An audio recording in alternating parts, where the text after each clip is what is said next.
Okay, everybody, welcome to the latest episode of All Too Real 2. My name is Michael E. Cohen II, and with me, as always, is Sesame, Kamran, and Cardo. It's an interesting name. I agree. Yes. So, how's life? Life is good. Life is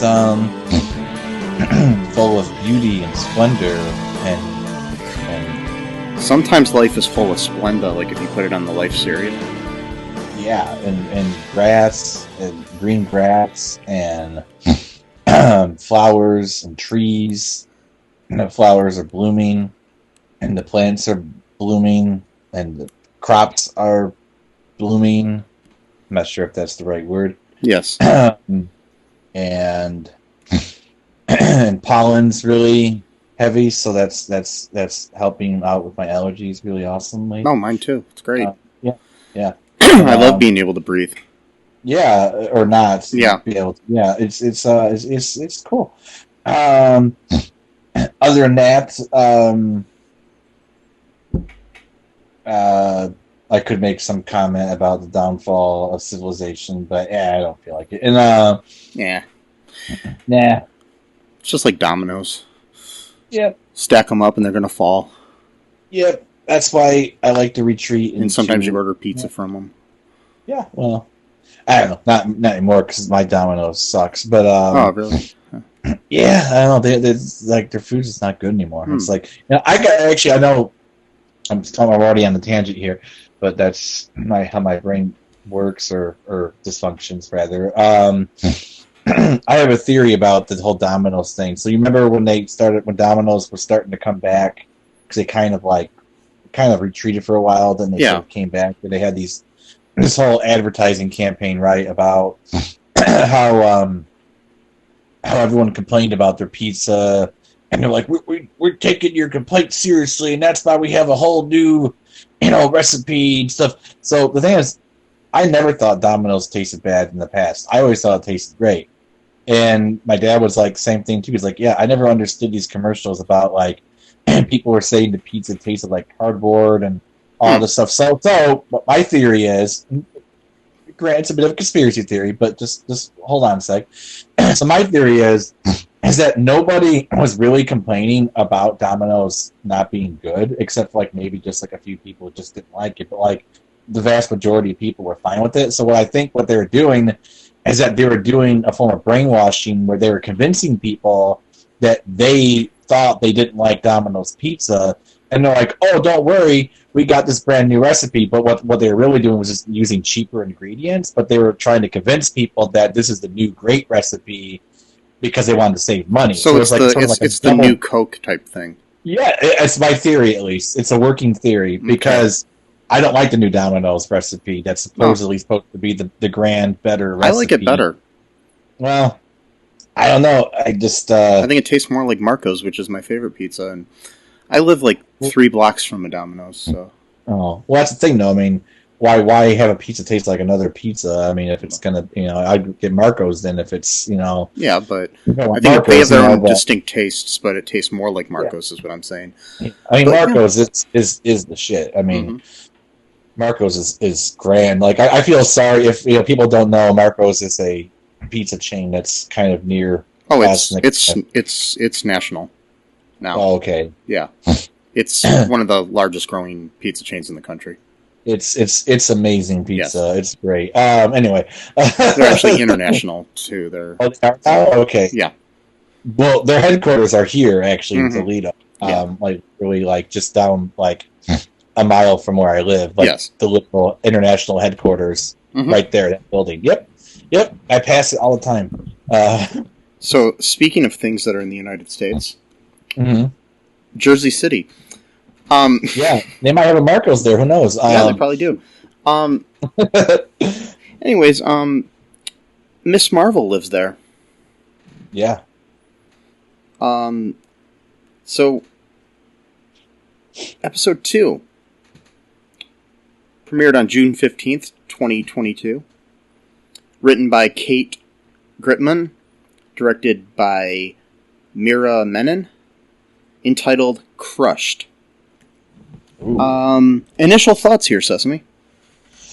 I liked it. I wasn't overwhelmed. I think the first episode was not overwhelmed, but hopefully, they'll pick up the pace a bit. But I did like this episode more than the first one, because they kind of talked a little bit more about like her heritage and like not just like her family, but like also her culture, because they talked about the partition between India and Pakistan, where people are pretty much just forced into the new countries and stuff like that. And we learned a little bit, about the history of that family. And, they show some of the politics that go on in the mosque community, which, again, I can attest to is a fact. It wasn't, the writers weren't being prejudiced. Like, this is a problem in a lot of American mosques, with the women's section is always... Yeah, it's the problem in a lot of things.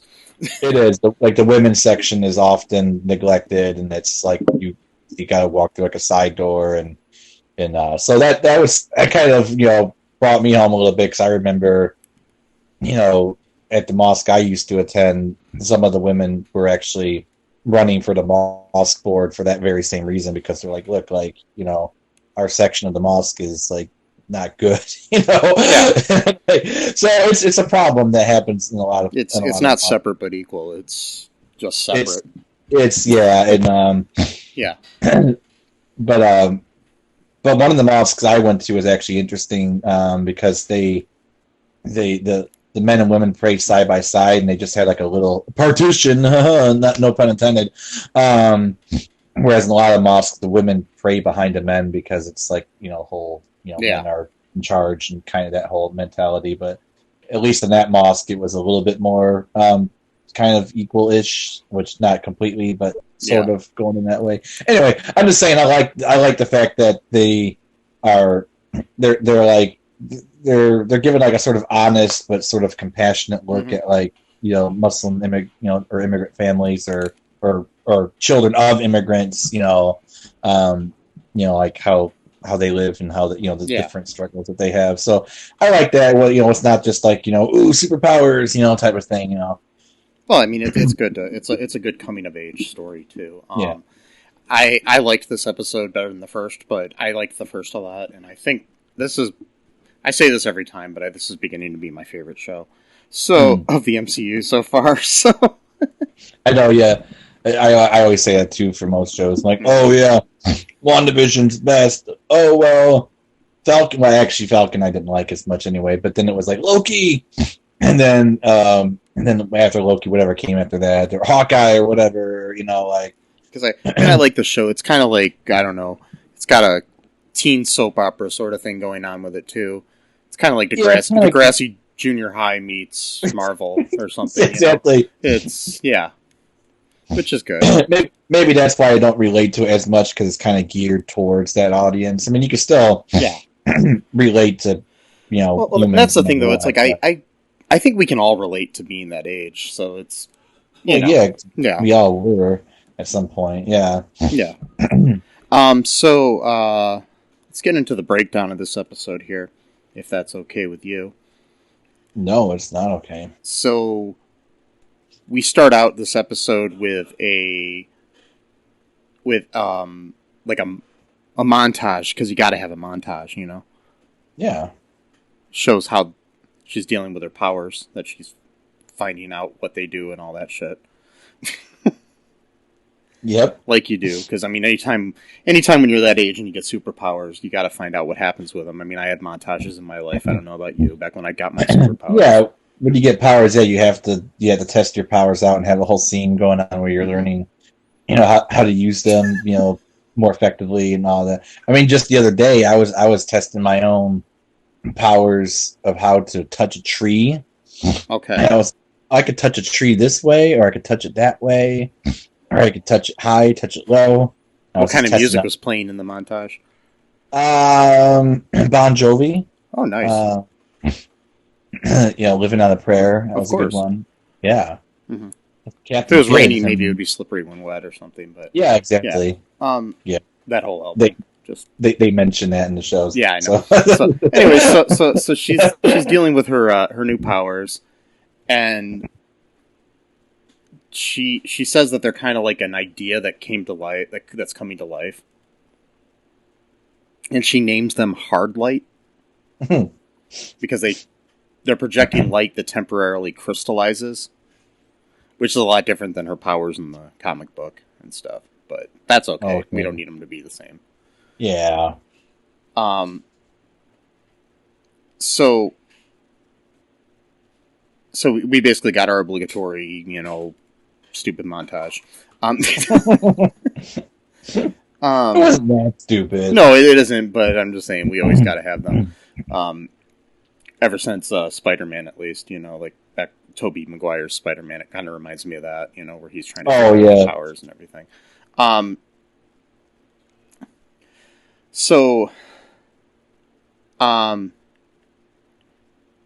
what happens next here? After the powers, scene, a few things go on.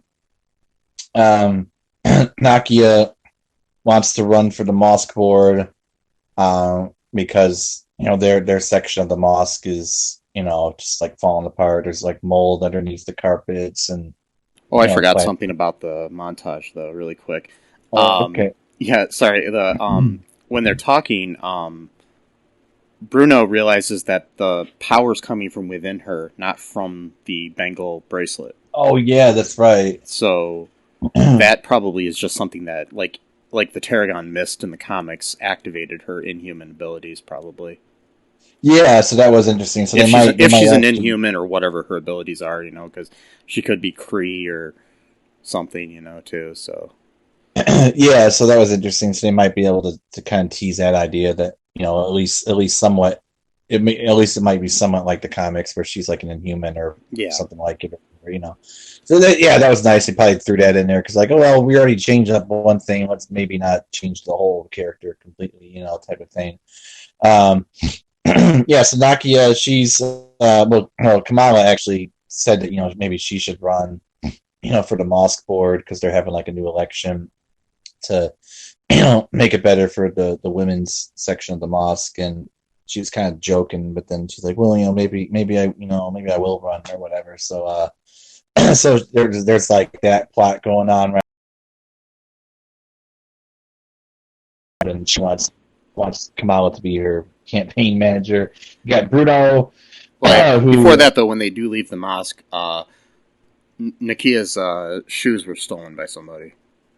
Oh, that's right. Yeah, she had like really, really cool sneakers that she put in there, and they were stolen. Yeah.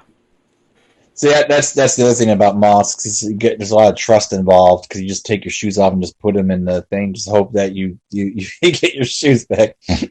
But I never had a problem. I never got mine. But then again, I just wore regular tennis shoes. But I always for some odd reason, like when I was a kid, I always hated like when you went to a bowling alley and you had to like give them your shoes, and they put them in a spot where then they give you their shoes. It's like it was always weird to me.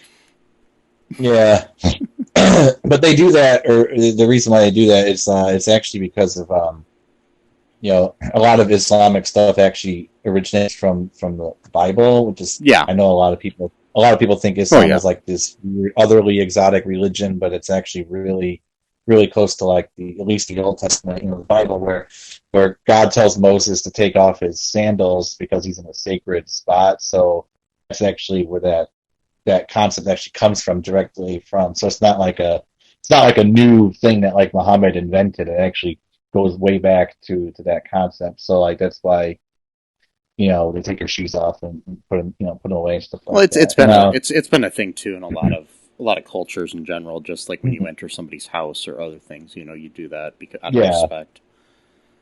Yeah, exactly. So she's running. She gets her shoes stolen. They're like, oh, the mosque shoe thief strikes again. Like some girl walks by or whatever. So it makes you wonder, is she the shoe thief? Because she just showed up right after and said that. Is she the one stealing shoes? Who knows? We find out later on though. And so we got that. Bruno, on the other hand, gets called in by the cool hip guidance counselor guy, whatever, who like wants to be their friend, type of thing. And he informs him that he has like a all expenses paid semester abroad and at Caltech in California. It's like some really special, because he's like a scientific genius and inventor and stuff like that. We've Kamala because he's got this crush on her and stuff, but he also wants to help her, figure out her powers, but also because he's obviously in love with her. And and it's kind of interesting too because so far we haven't really even met Bruno's family, but it's been implied that like he doesn't really have much of a family, or they just don't spend any time with each other because he's always alone when he's at home. But like whenever he's with Kamala's family, and they seem to kind of almost treat him like a son, because like she's like, my mom was asking if you're going to Eid, the holiday. It's like, it's kind of odd usually, if someone's mom is asking someone else's if they're, someone else's kid who's not even of their religion, if they're going to their holiday. You know what I mean?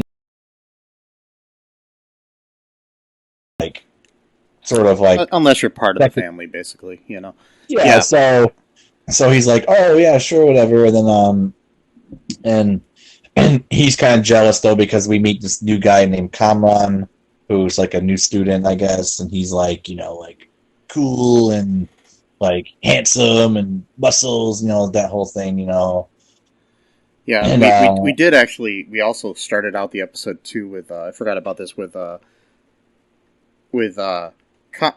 Kamala being like all like empowered by the fact that she has these powers, and she's correcting people on how to say her name and all this other stuff as she's going into the school. And we also had a spot with what's her name? Is it Zoe or something? That the other girl. He's always the one, that she saves. Yeah. Zoe's like basically milking in the celebrity of it all from being the person that was saved, and she ends up naming this new person Nightlight. Nightlight, yeah. Yeah. So. And kind of like how they call it, was it Spider-Man, where they call him Monkey? Night Monkey and Far From Home. Yeah.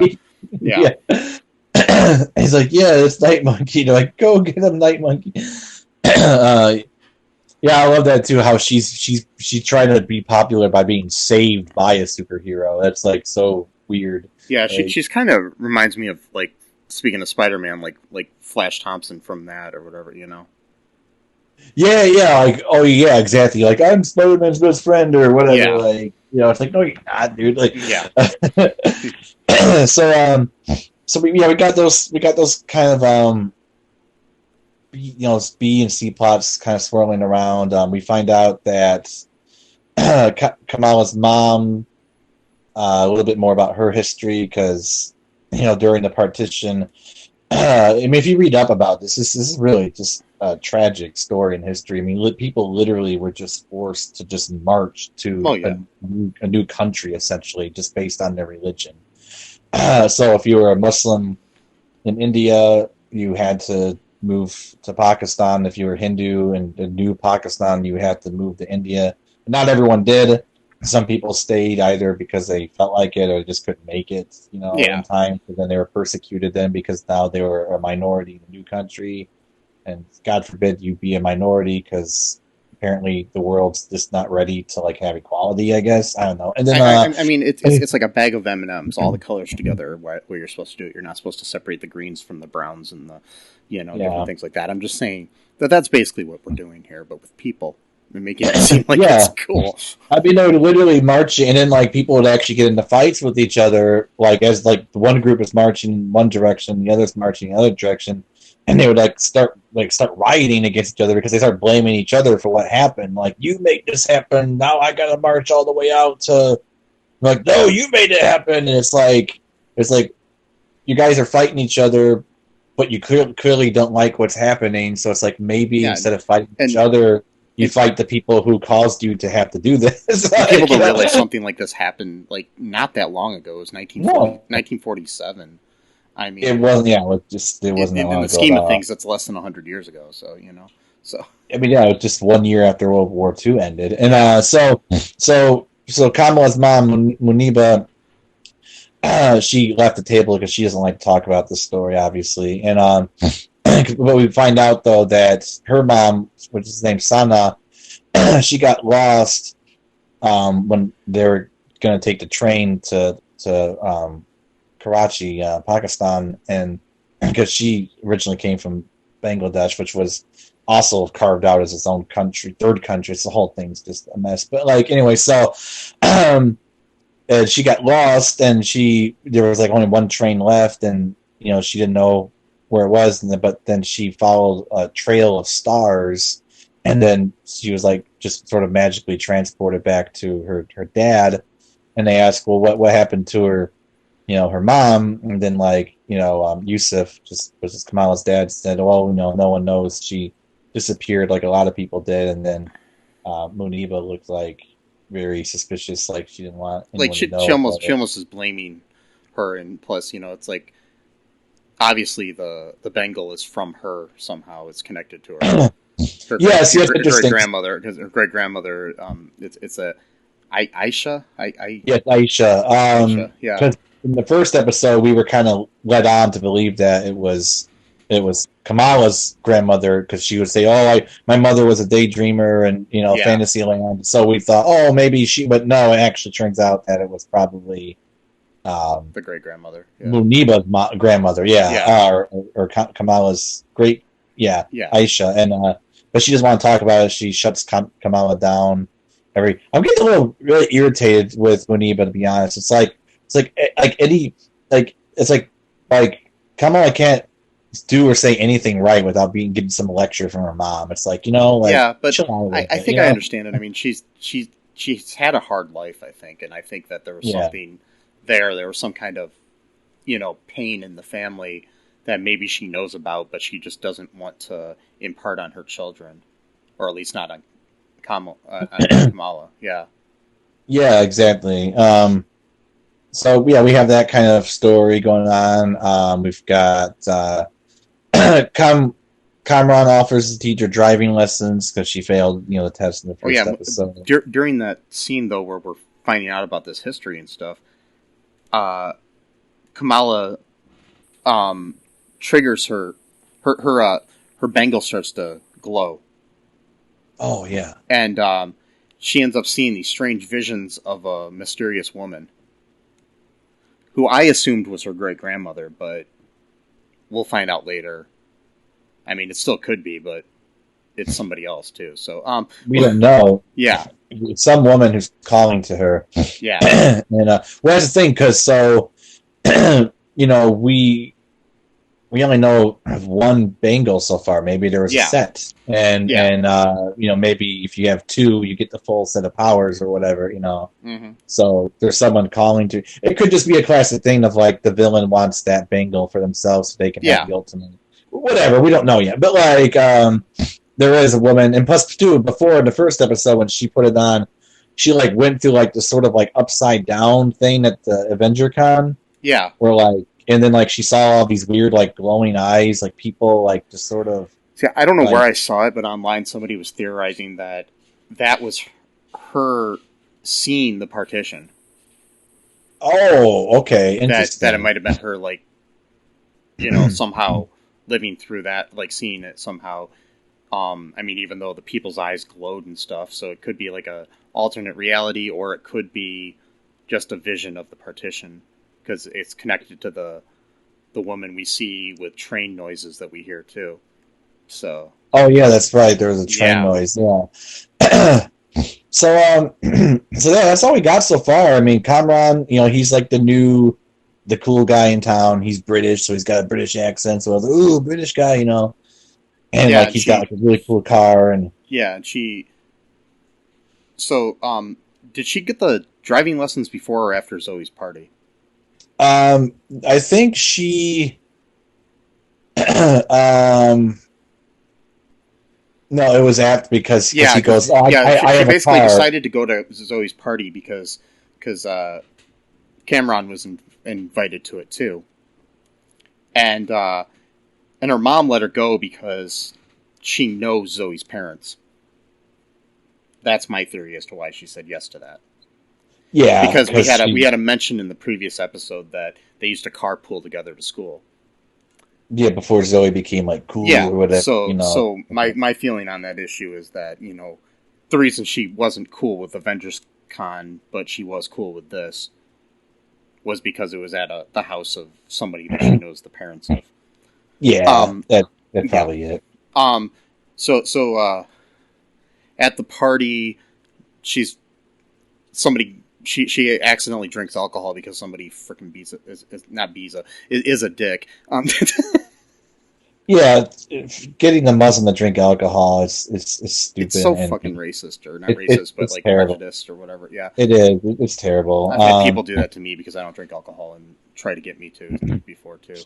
Like put it. Yeah, people are so weird about that. It's like it's like the only drug you have to explain why you don't do.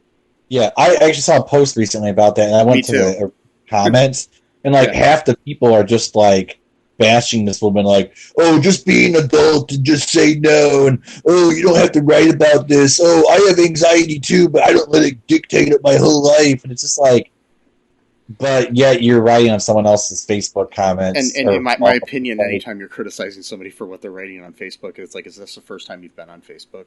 Yeah. But you're also using your time to then exactly, because what you're doing is exactly the same thing. Exactly. So it's like, what are you doing with your time then? You're on Facebook right now and doing nothing. So yeah. But anyway, especially too for a religious reason when you try to force someone, trick them into like eating pork or drinking alcohol. It is a form of it's like a mini hate crime. Yeah, and I mean not like it's not like, you know, it might not be something you believe in, but, you know, it's like, oh, you expect everybody else to follow your beliefs, but, you know. Yeah. It's, the food wars. And the food story altogether.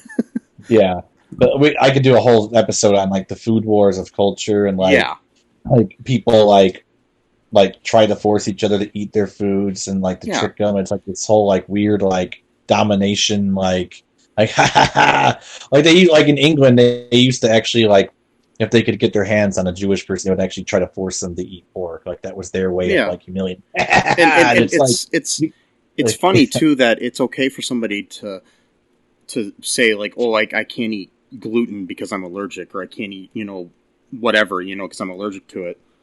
I can't have eggs or I'll blow up like a balloon or whatever, and nobody questions that. But you know, I can't eat that because of religious reasons. Then all of a sudden, it's a weird thing. You know, it's just strange.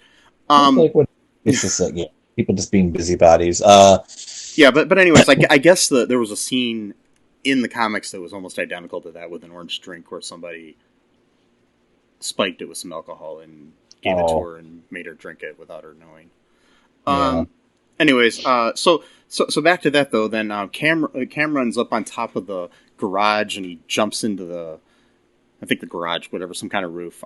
He jumps into the swimming pool, all like the dude in Almost Famous and stuff. I was just gonna say that. Yeah. Almost Famous. Yeah. He Almost Famous. But he didn't say I'm on drugs or anything. No. But and he did like a perfect dive too. So it just makes you wonder, like, does this guy have powers too? You know, you're like, what the?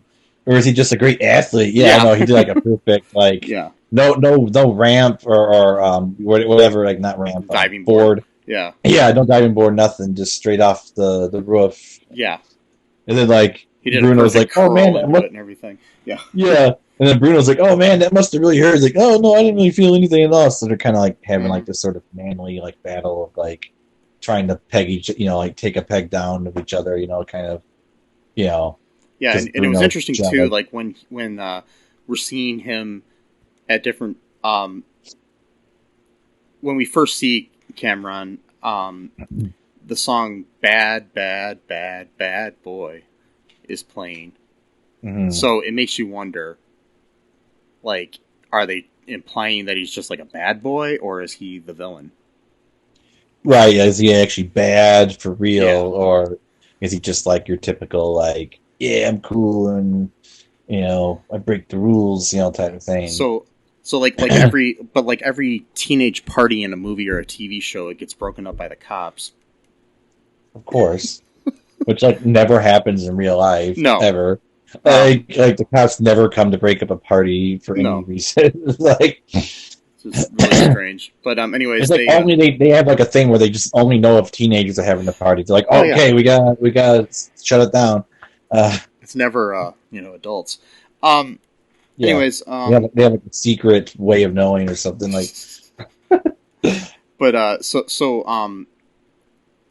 Cameron has his uncle's car, so he says, "Come on, you can," and he gives a ride to Kamala and her two friends, so they go, and in the car ride they like bond over like Bollywood films and stuff.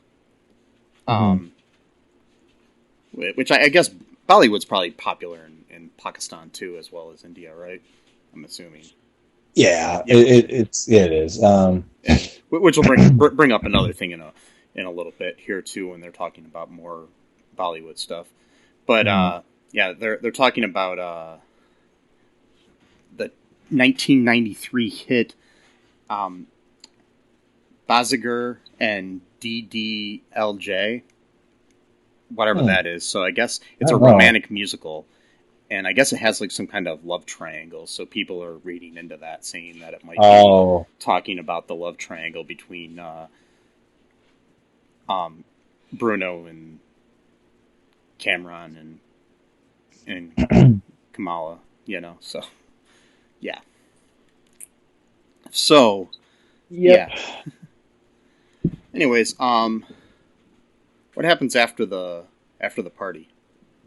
They driving home.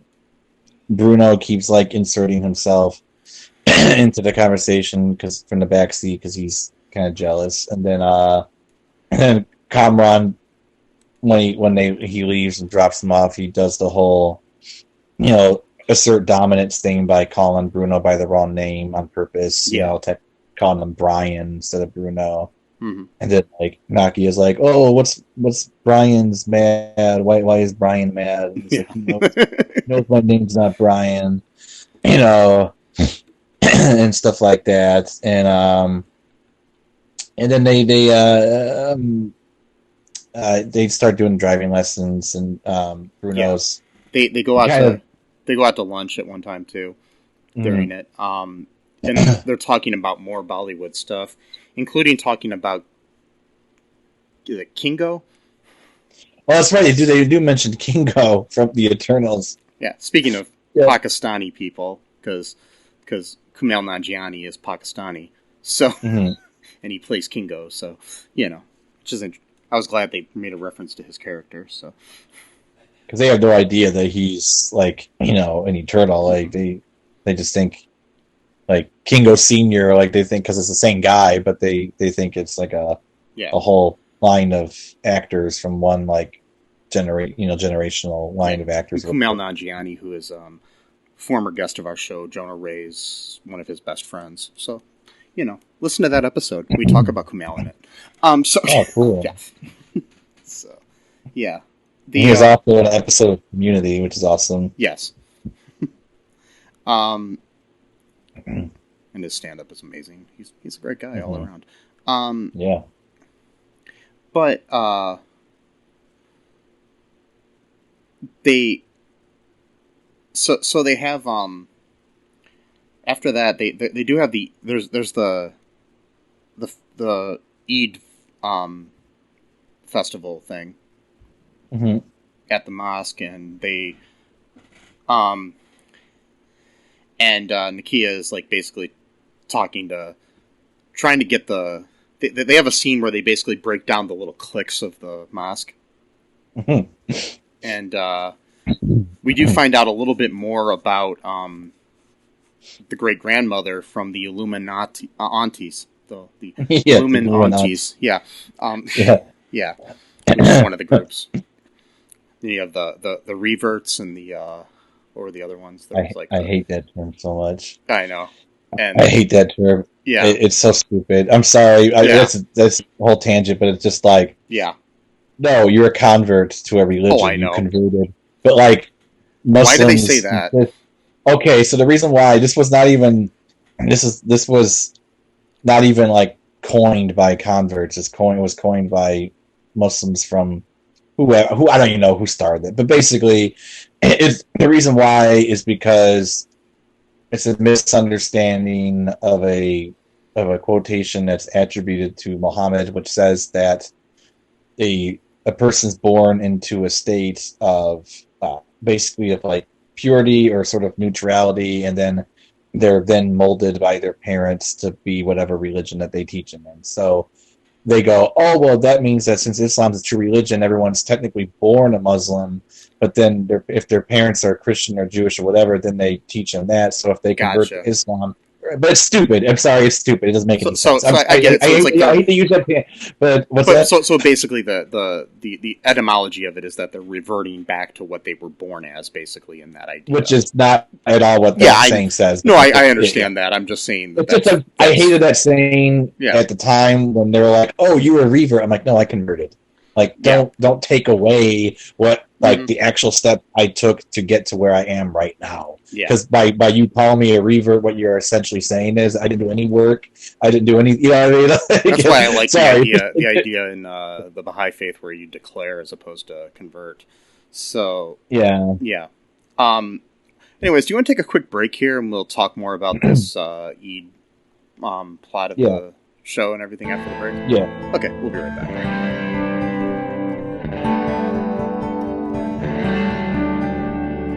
No Outlet Live. Hey, I'm Jay Remy, host of No Outlet Live. If you're in a podcast that explore any and everything, check us out. We stream anywhere you listen or watch podcasts, or just type No Outlet Live, one word, in your Google search bar to find the show. Live Saturdays at 7 p.m. Eastern Time on Facebook. No Outlet Live, your road to boredom ends here.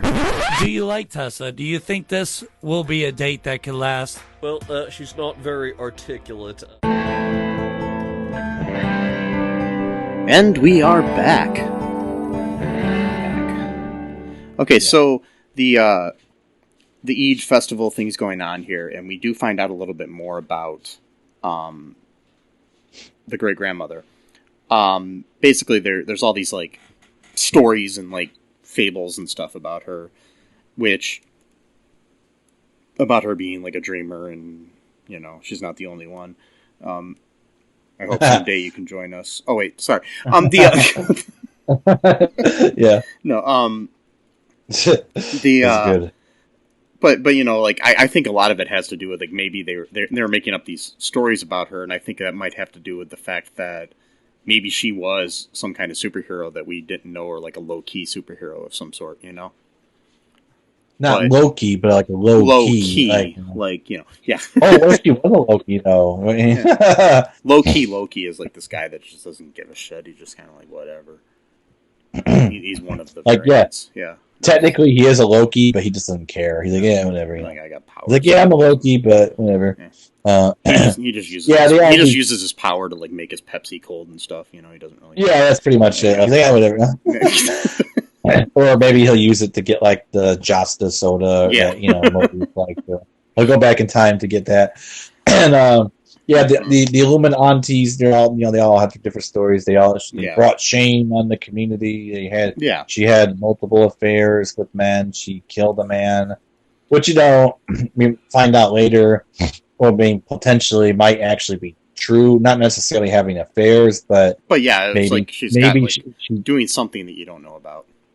Or maybe she's older than people think, so it would have the appearance of having quote affairs because. You know, your husband dies after you've been with them for 60 years, and you've got another one. You know what I mean? It might be an ancient Cree or something, or ancient, you know... What are the other... There's the Cree and the... Scrolls. The Scrolls, yeah. Maybe she's a Skrull. Who knows what she is. I hope it's not. But anyways, we got that going on. We also have Nakia trying to win the support of Kamala's dad, because I guess he's the big honcho who you need to win the support of to be able to be elected to the board. So, yeah. Well, one of those because his best friend is running. Yeah, so she ends up. She does the whole guilt. Oh yeah. She does a guilt trip, like like you were saying, saying I'm your other daughter, sort of thing. Like you wouldn't want to, basically like take that away. Basically like you basically say like, oh you say you're like this, progressive-minded Muslim who believes like in women's rights, and you wouldn't take that away from us, would you? Like total guilt, emotional manipulation, and then he's so confused that he's like he doesn't know what to do. Yeah, so we have that going on. We also during this we have a situation where this kid is taking selfies on top of this like tower and almost kills himself. The Selfie Tower. Yeah. We've all seen it, Oh yeah. It's been there for centuries. We all have the Selfie Tower, yeah. You used to have to paint yourself in the Selfie Tower, but then eventually you could take pictures with your phone. No, wait. Yeah. Yeah, and he starts falling, and so Nightlight goes to save him. Nightlight. Miss Marvel. Earlier, Nakia eventually called her. Oh, what? She thinks she's so cool because she got saved by budget Captain Marvel. Yeah. That was a good line. I like that. I did like it earlier on in the episode, too, where she's talking about different powers she has and stuff, and she says something about how she doesn't have the ability to... She doesn't know if she has the ability to look young forever like Ant-Man. Oh, yeah, that's which funny. Is, about Paul Rudd, how he looks basically the same as he did in, like, Clueless. Yeah, well, maybe not quite, but he's pretty much. He doesn't age very much. He's the modern-day Dick Clark, he doesn't age. Yeah, totally. We forgot another thing, too, going on, the interrogation scene of Zoe. Yeah, that's what I was going to mention, too, is okay. Zoe Zimmer is taken in for interrogation about the situation to the department, what is that, the Department of Defense something, it's like the damage control or something like that. The Department of Damage Control or something like that. Yeah. But anyways, they seem to change their style though, because then it used to just literally be cleaning up the messes that the Avengers did, but now it seems like they're going after people. And like that started in No Way Home. And he's like basically playing the good cop, bad cop sort of thing, like he did to Ned in No Way Home. But Ned was smart enough to figure that out, whereas Zoe's just kind of a ditz, so she doesn't really figure it out. Or she's I don't know if she's a ditz as much as she's self-obsessed. So Ned kind of fell for it though too, because he was like, "Oh, I'm the guy in the chair and stuff." He's like, "Oh, so in Spider-Man's illegal and vigilante activities, you were his main co-conspirator." Yeah, he's like, "I'd like to plead that's true. That from the record or whatever." I don't know. Yeah. But he did eventually figure it out. Yeah. Yeah. But anyways, they were playing up on the fact that she's like, Insta famous or whatever, Yeah. So that we have that going on. That's kind of a subplot that is probably going to progress to the next episode. Mm-hmm. So anyways, when Nightlight saves the stupid kid, every superhero has to save a stupid kid. I mean, Superman did, and Superman, and different. There's always a stupid kid climbing where they shouldn't be climbing or something. Yeah. Again, where was the parents? Yeah, where were the parents? That's or guardians or whoever. Yeah. Like, some kid's just randomly up there with his phone again, just phone generation. Yeah. And by the way, he was wearing the shoes. Yeah, he was wearing Nakia's shoes. So he stole them, or He either stole those or they're really popular shoes that both of them had, which I don't think. True. Yeah, because he probably doesn't have the same feet size as Nakia. So well, he might, because he's like, women's shoe size are smaller than men, and he's a littler boy, so he's not much younger. Yeah, maybe. Yeah. Yeah. So we got that, and then she almost doesn't save him. She almost doesn't save him, how... and she actually doesn't. She kind of gets distracted because she sees that woman again. Yeah, calling out to her, and she basically just gives him a hard landing essentially on the top of a car. And so, anyways, we got that happening and everything. But anyways, afterwards, Kamala's running away and from the situation, and Cameron pulls up in his car and saves her. And she basically reveals to him who she is by taking her helmet off. And then that lady that she was seeing is in the back seat of the car, and Cameron introduces her as his mom. Yeah.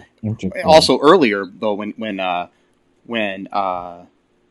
brother and his fiance met them at this place when they were talking, I forgot about this scene where they cover and say that they're, old cousins or something. So it's a cousin through marriage or something like that. Yeah. So anyway, they might actually be cousins though. Yeah, that's what I'm wondering, because what I'm thinking, there's a possibility that this woman is the great grandmother.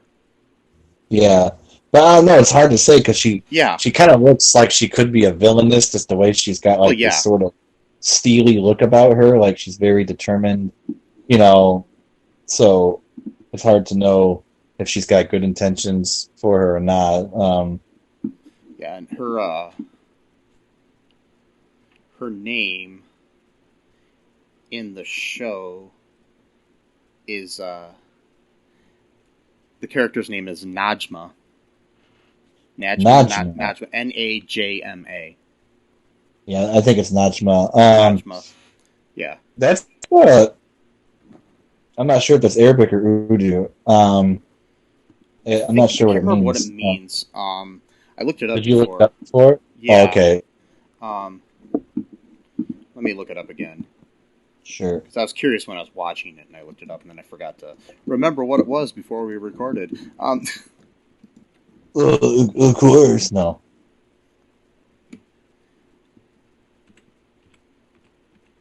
Let's see.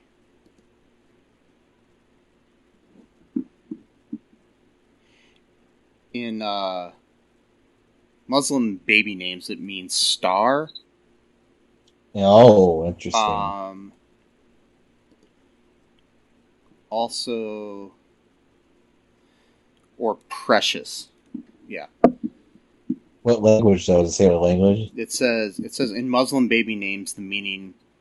That's all it says in this baby name. Well, that could be Arabic or I'm not sure. Okay. Look it up. Says the meaning of the name. It's an Arabic origin. Oh, okay. Yeah. And it's a Arabic origin. Is it a girl's name? It says so. Yeah. And you mentioned too about the trail of stars going back to the train. For Sana. That's interesting right there. But why would her mom just disappear on her though? That's interesting. Yeah. Najma is also played by a Pakistani actress who is really big in TV serials over in Pakistan. Oh, okay. So she's cool. She's basically like a soap opera actress over there. Okay, I guess she's really famous. So nice. Yeah. Nice. Yeah. So her name is Nimra Busha. Nice. Yeah. If I'm pronouncing that wrong, I'm sorry, folks. I'm a stupid white guy from America. No. No. There's quite a few though that we run into. Yeah. On Facebook at least. Yeah. I do apologize if I'm pronouncing names wrong at all, ever on this show, period. So, no matter what nationality they are. Anyways, so basically that's how we end our episode. There's no credits scene this week like there was last week. No. We didn't get the DOD or whatever, the damage. So, what do you speculate here? Who do you think Najma is? You see, that's the thing. I don't know. Because she looked kind of like not very nice. So I don't know. I mean, if they did just, light her like a villain almost. You know what I mean? Like the yeah. So I don't know if she she's just yeah. looks like that just because of like if she's been around for like 1,000 years Yeah, or but something. it's like or... they lit her like that in the car, but like in those visions, you couldn't tell one way or the other. If she right, was, yeah.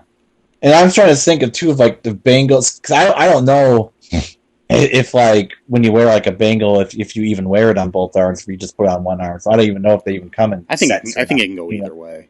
Okay, so I'm not even sure, but that could be this show's MacGuffin, like kind of like how Moon Knight it was all about finding Amit's tomb and you know that kind of thing. So maybe this that's my speculation. Maybe there's like a second bangle and then Najma wants it or either or she for has herself, the other or one, can have, whatever, or she wants to give it so that she can pass it down.